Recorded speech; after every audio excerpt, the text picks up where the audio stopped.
Boaz, and I'm recording my informative speech for William Dewhurst's CST-100 class. This is my audience.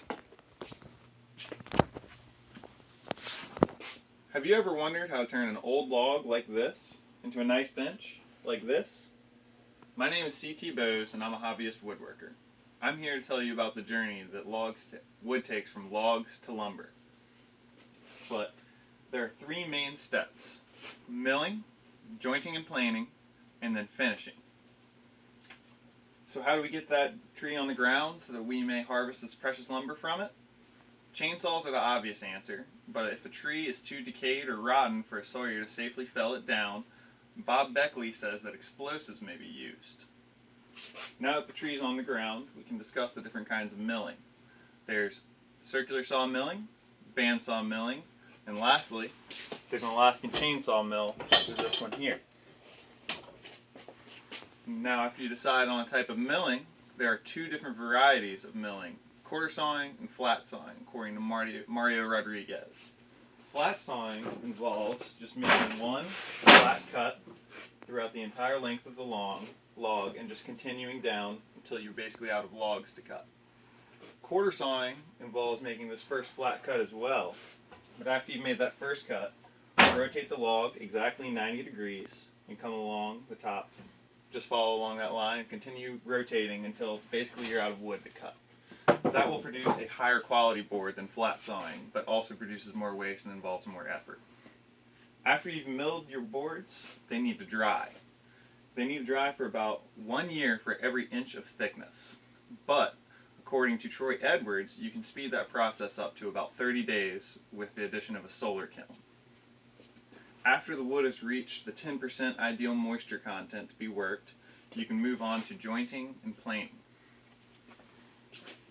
According to Gary Rogowski, a joiner is used because it self-references, meaning that it will create a flat surface out of a non-flat board. I have progress pieces of wood that have been rough sawn without joining. This has been jointed, has 2 square edges. This has been jointed and planed, which has 3 square edges. And lastly, this has been jointed, planed, and squared with 4 square edges. I'll pass these out for everyone to look at. So after you've jointed the board, what you want to do is move on to a machine like this. It's called a planer. A planer will make one face parallel with the other face. To get that last square edge, you need to come over to your table saw, use a good square to make sure that your blade is square, and finally just run the board through and you'll take off that last unsquare edge to leave yourself with a perfectly, truly flat square board. Now that we have a nice flat and square board, we can add in joinery. There are different types of wood joinery. I have 3 examples here.